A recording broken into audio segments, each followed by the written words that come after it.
লিকুল্লি শাইইন Zinatun feel ওয়ারা ওয়া জিনাতুল মারই তামামিল আদাবি আজ খোদা খাহি মে তৌফিকে আদব বেআদব মাহরুম গাশত আজ ফজলেরা। খারাপ লাগতেছে? আর একটু সামনে আগাবো? আল্লাহ সবাইরে কবুল করো। ফেসবুকে গালাগালি করবেন, মিথ্যা কথা বলবেন। মুরব্বীরা তো এক লাইনে গেছে, গায়ে টেনশন আমগো মাথায় নিয়ে লাভ নাই। যুবকরা ঠিক হ, তোরা ঠিক, গোটা দেশ ঠিক। কথা ঠিক না? যুবকরা যে ঠিক হইবে, এখানে মা বাবারও দায়িত্ব আছে। আছে না নাই? আছে না নাই? এরে পর্দার আড়ালের মা আসেনি? মা এরে পর্দার আড়ালের মা, আজকে সিংড়া থানার মাহফিলে আপনারাও কত দূর থেকে আজকে বয়ান শোনার জন্য আসছেন। আমি হাফিজুর রহমানের মাও একজন মা, আপনারাও সন্তানের মা। মনটা কি চায় না একজন আলেমের মা হয়ে কবরে যাবেন? সন্তান আপনার জানাজার ইমামতি করবে, সন্তান আপনার কবরে গিয়া কোরআন তেলাওয়াত করবে। এর পর্দার আড়ালের মা, যদি আপনি ভালো সন্তানের মা হয়ে কবরে যেতে চান, আপনাকে নিজেকে আদর্শবান হওয়া দরকার। এর পর্দার আড়ালের মা, আপনিও মাইকের আওয়াজ শুনতেছেন, মনে মনে ভাবতেছেন এই হাফিজুর রহমান কোন মায়ের সন্তান। মনে মনে ভাবতেছেন। অনেকে আমাকে বলে, চিঠি দেয়, হুজুর আপনার মাকে একটু দেখতে মনে চায়, দেখবো কেমন মা আপনাকে গর্বে নিয়েছে। ওরে সিংড়ার মা বোনেরা, অনুরোধ করে বলি, আপনারও আল্লাহ সন্তান দান করেছেন। যত সন্তান এই বাংলাদেশে তাকায় দেখেন, তারা ভালো লাইনে আছে, ভালো সম্মানে আছে। একমাত্র কারণ তার মা ভালো হওয়ার কারণে সন্তান ভালো হয়েছে। আর যদি আপনি মা যদি ভালো হতে চান, এক নম্বরে পর্দা রক্ষা করা লাগবে। বেপর্দায় গেলে বেগানার বদনজর লাগবে। বেগানার বদনজর পড়লে মা চরিত্র ধ্বংস হয়ে যাবে। বেগানার নজর যদি লেগে যায়, তাহলে ওই বদনজরে আপনার গর্ভে গিয়ে আঘাত করবে, আপনার সন্তানটা নষ্ট হয়ে যাবে। ও মা, ওই বেগানার বদনজর থেকে যদি বাঁচতে চাও, তাহলে বেগানার বদনজর থেকে পর্দায় থাকো আর আল্লাহর কাছে কান্না করো। খাজা মাইনুদ্দিন চিশতি আজমিরি মদিনা থেকে ভারতে আসলেন কালেমার দাওয়াত নিয়ে। মানুষের দ্বারে দ্বারে ঘুরিয়া কালেমার দাওয়াত দেয়। 90 লক্ষ বিধর্মী খাজা মাইনুদ্দিনের হাতে কালেমা পড়ে মুসলমান হয়ে গেল। আরো আস্তে করে বলেন, আরো জোরে বলেন। মার কাছে আইসা মঈনুদ্দিন খুশি। মা ডাক দিয়া কয়, রে মঈনুদ্দিন এত খুশি কেন? মা আমার হাতে 90 লক্ষ বিধর্মী কালেমা পড়েছে রে মা। মা কয়, মঈনুদ্দিন এটা তোর বড়াই না, তোর বাহাদুরি না, আমি মায়ের বাহাদুরি। মঈনুদ্দিন ডেকে বলে, রে মা কি বাহাদুরি বলো? মা ডাক দিয়ে কয়, ও সন্তান, তুই আমার গর্ভে যতদিন ছিলি, আমি মায়া করা তো ঘুমাই নাই। সিজদায় পড়ে আল্লাহর দরবারে কান্না করেছি, দোয়া করেছি, ও দয়ার মালিক, তুমি আমার সন্তানটারে আদর্শ সন্তান হিসেবে কবুল করে নাও। শুধু তাই না, তুই দুনিয়াতে আসার পরে আমি মা তোরে যতদিন দুধ পান করাইছি, বুকের দুধ পান করাইলাম, একটা ফোঁটা দুধও তোর মুখে বিনা অজুতে দেই না। বিনা অজুতে তোরে দুধ পান করাই নাই। ও সিংড়া এলাকার মা, তোমার সন্তানটা ভালো যদি বানাইতে চাও, পর্দা করো, কিন্তু তোমার হালাতটা এত দুর্বল, তুমি গর্ভে বাচ্চা নিয়ে টেলিভিশনের পর্দায় বসে থাকো, তুমি বাচ্চা গর্ভে নিয়ে বেগানার বদনজর লাগাইতেছো। আল্লাহর কসম করে বলি, শিশু বাচ্চা এসে আমার কাছে আইসা বাবায় বলে বাচ্চাটার একটু ফু দেন, দম করেন। কেন? বলে বাচ্চার রুচি নাই, রোগে রোগে শুকায়া যায়। ডাক্তার দেখান না কেন? তাই দেখাইলাম, রোগ ভালো হয় না। কারণটা কি? বলে হুজুর কারণ হলো বদনজর, বদনজর, বদনজর। হুজুর একটু পানি পরে দেন, গাভীটায় দুধ দেয় না, আগে দুধ দিত 20 কেজি, এখন 5 কেজিও দেয় না। কারণটা কি রে ভাই? বলে বদনজর, বদনজর। আম গাছে হাজারো আম হইতো, হুজুর একটু পানি পরে দেন, আম হয় না। কেন? কেন? বলে বদনজর, বদনজর।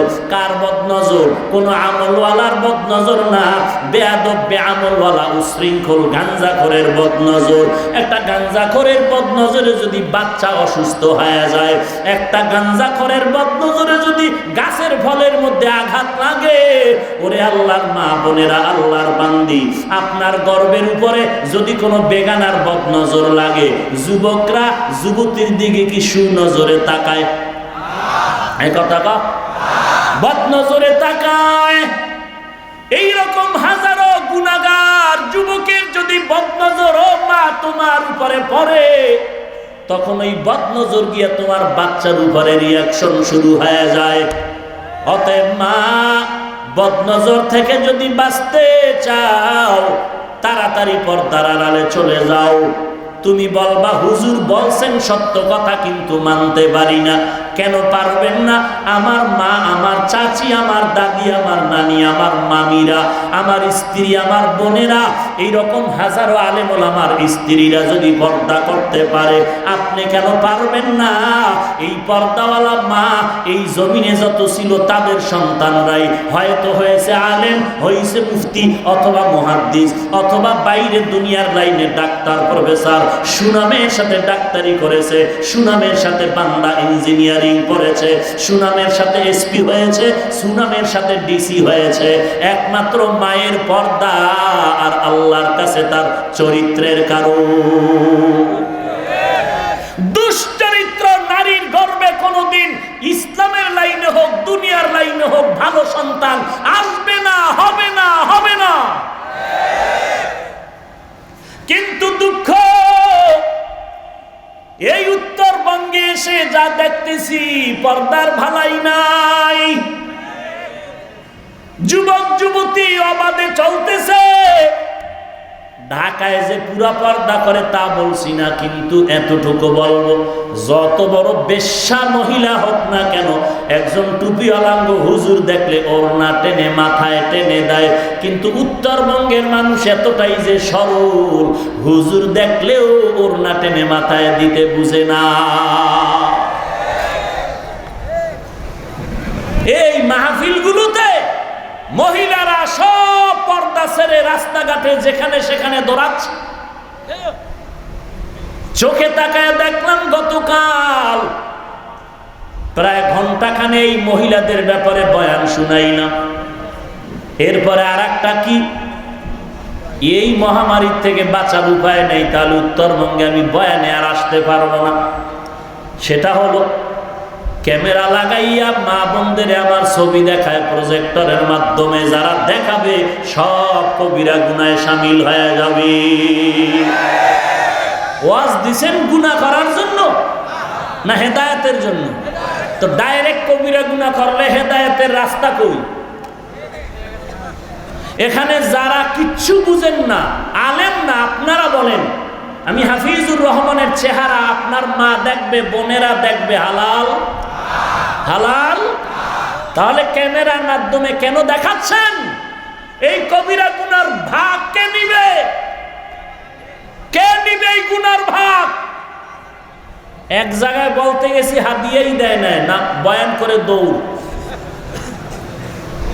এই উত্তরবঙ্গের সুনাম গাইতেছি, রাগ করবেন না। উত্তরবঙ্গের মানুষ সরল, এটা গুণ গাই আমরা ঢাকা বইয়া। আর এই সরলতাকে পুঁজি করে মুনাফিক আর বেঈমানেরা ব্যবহার করতেছে আপনাদেরকে। বেশি সরল হলে হবে না, একটু চিন্তা করে চলতে হবে। খবর শুনেছি 12 বছর মসজিদের ইমাম সাহেব ধরা পড়েছে খ্রিস্টান। আপনারা বেশি সরল, এই জন্যই। এত বেশি সরল হলে হবে না। ধর্মের লাইনে আলেম ওলামাদের আঁচল ধরে থাকেন, ওলামায়ে কেরামের পরামর্শ নিয়ে চলেন, মুনাফিকেরা ধোঁকা দিতে বেশি পারবে না ইনশাআল্লাহ। রাগ করলেন?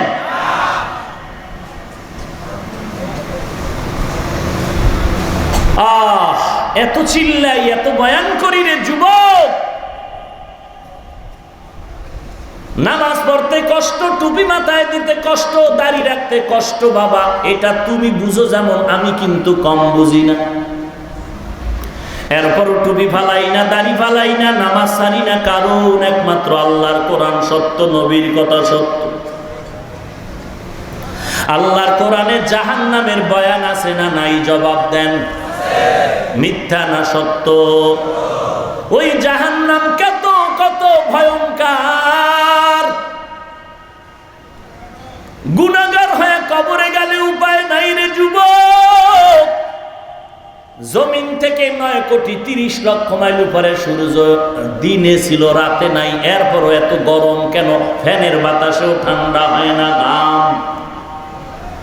কেউ যদি আমার একটা বেতের বাড়ি দেয়, আমি কান্না করি, সহ্য করতে পারি না একটা বেতের বাড়ি। মদিনার নবী বলেন, গুনাহগার হ্যাঁ যদি কবরে যাও, ওই কবরে গুনার কারণে 2 পার্শ্বের মাটি তোমাকে চাপ দিবে। কবরের মধ্যে একটা নয়, দুটো নয়, 70 থেকে 99টা সাপ। জাহান্নামের আগুন কবর ভরে যাবে। বালিশে মাথা লাগায় চিন্তা করো, যদি তোমার অন্তর বলে কোরআন সত্য, হাদিস সত্য, গুনাহ নিয়ে কবরে গেলে আযাব হবে তাও সত্য। আল্লাহর কাছে ক্ষমা চাও রে যুবক। তোমার আমার মতো যুবক তাকায় দেখো, স্কুলে পড়ে, কলেজে পড়ে, এক ওয়াক্ত নামাজও বাদ দেয় না। জবাব দাও, তুমি কেন পারবা না? তোমার আমার মতো যুবক র‍্যাব, আর্মি, পুলিশ, বিডিআরের চাকরি করে, নামাজ বাদ দেয় না, তুমি কেন পারবা না? কয়দিন আর যৌবনের বাহাদুরি করবা? কত যুবক আইসা, আজকেও তো আমি নাটোরে ছিলাম, এক যুবক আইসা কান্নায় বিভোর হয়ে গেল, পাবনা বাড়ি।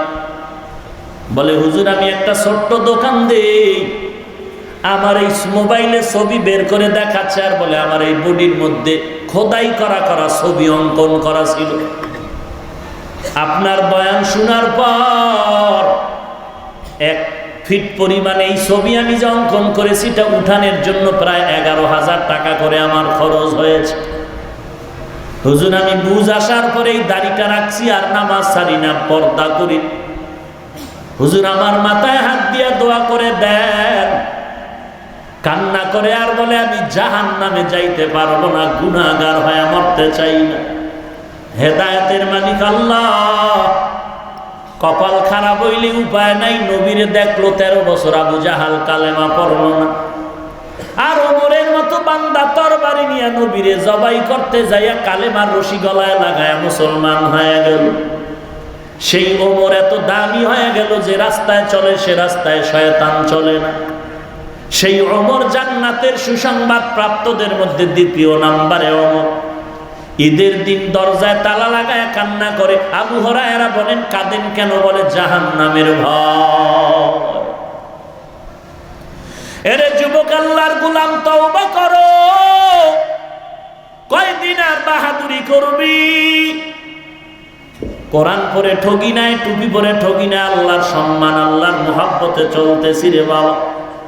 স্কুলে পড়ো, কলেজে পড়ো, আমার একটা দাবি, তুমি কোরআন শিখো, নবীর তরিকায় চলো, 5 বেলার নামাজ পড়ো, মা বাবার খেদমত করো, দেশের বিরুদ্ধে ষড়যন্ত্র করিও না, জাতির বিরুদ্ধে ষড়যন্ত্র করিও না, আল্লাহওয়ালার সোহবতে থাকো, আলেম ওলামাদের পরামর্শ নিয়ে জিন্দেগি চালাও। কয়দিন আর বাহাদুরি করবা? চোখ দুটো বন্ধ করে দেখো, খেলার মাঠে কত বন্ধু ছিল, আজকে নাই। লেখাপড়ার টেবিলে কত বন্ধু বান্ধব নিয়ে আড্ডা করেছে, অনেকেই কবরবাসী হয়ে গেছে। এক জায়গায় বয়ানে গেলাম, মোনাজাত করতেছি, একজনে বলে হুজুর আপনার বয়ান শুনতে আসার পথে একদল যুবক মারা গেছে, অ্যাক্সিডেন্ট হয়েছে। আর এক জায়গায় গিয়া শুনি যাওয়ার পরে মোনাজাতের পরে বাড়ি যাওয়ার সময় রাস্তায় অ্যাক্সিডেন্ট হয়ে মরে গেছে। তুমি ঘর পর্যন্ত যাওয়ার গ্যারান্টি নাই। অতএব আমি পায়ে হাত রেখে বলবো, আর নামাজ ছাড়িও না, নবীরে কাঁদায়ও না, দাড়িটা কাটিও না, মা বাবারে কষ্ট দিও না, আলেমদের বিরোধিতা করিও না, তওবা করো। মনে মনে আল্লাহকে ডেকে বলো, আল্লাহ এই ময়দানে আমার মতো গুনাহগার কেউ নাই, আমি জাহান্নামের আযাব সহ্য করতে পারবো না। তওবার নিয়তে আজকে রেডি হয়ে গেলাম, আর দাড়ি কাটবো না, নামাজ ছাড়বো না, বেপরদায় চলবো না, মা বাবাকে কষ্ট দিব না, আলেম ওলামাদের বিরোধিতা করবো না। ও আল্লাহ, তুমি আমাকে তওবা করার তৌফিক দাও। তুমি যদি তৌফিক না দাও সম্ভব হবে না।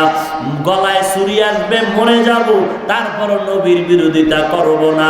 যদি খাঁটি তওবার নিয়ত কারো হয়ে থাকে, খাঁটি তওবার নিয়তে দুটো হাত আল্লাহকে দেখায় দাও। আয় আল্লাহ, সবার হাত কবুল করে নেন। আয় আল্লাহ, আমরা তওবার নিয়তে হাত তুলেছি, তওবা কবুল করে নেন।